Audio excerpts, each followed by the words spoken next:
Artyom had spent his entire adult life in the mode of paid it off and went right back in. A phone on credit, a sofa on installment, a negative balance on his card. When people asked him why, he would shrug and say, "That's my karma. Money just doesn't like me." The script kept repeating. He would go to just look at some electronics. Here, the overpayment is minimal, approval in 5 minutes, and feel the same familiar tension inside. An inner voice whispered, "Think, calculate, wait." Right after that came another thought. "You only live once. I'll figure it out somehow." He signed the contract, enjoyed the new purchase for a couple of days, and then one more line appeared in his list of monthly payments. A few years later, his budget turned into a dump of dates. His salary was just enough to cover mandatory payments and survive until mid-month.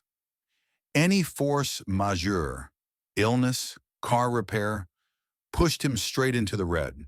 In moments of despair, he would say, "This is karmic baggage. I must be paying something off." One evening, while going through bank SMS, a thought flashed through his mind. If this is karma, then there must be a pattern here. Punishment is what falls on you. A pattern is what you keep repeating yourself. He took a sheet of paper and wrote down the last 3 times he'd taken on new debt. In each case, he found the same elements. A snap decision, no calculations, faith in a future me who will definitely manage, ignoring the signal that the amount is too large. Then he wrote down the phrases he used to cover these decisions. An opportunity you can't miss. Everyone does this. I'll optimize my expenses later. At the bottom of the page, he wrote, "This is not karma. This is my behavior pattern." Over the next few weeks, he tested one rule. No new mandatory payments. Everything else stayed the same. For every great installment plan, he gave himself the same answer.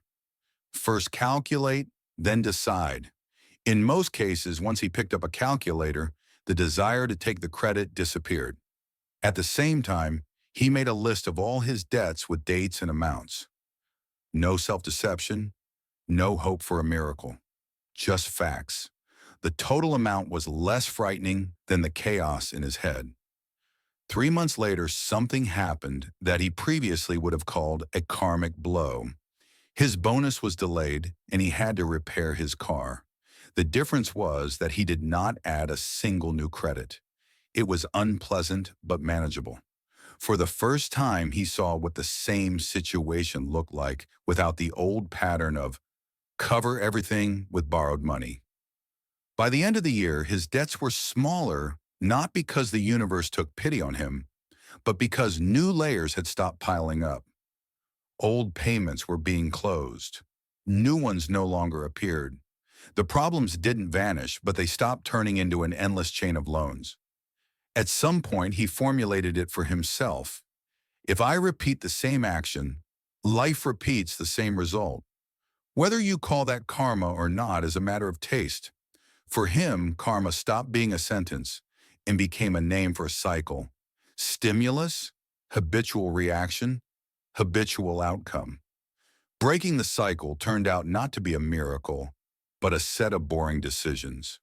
Counting, refusing, waiting, honoring obligations.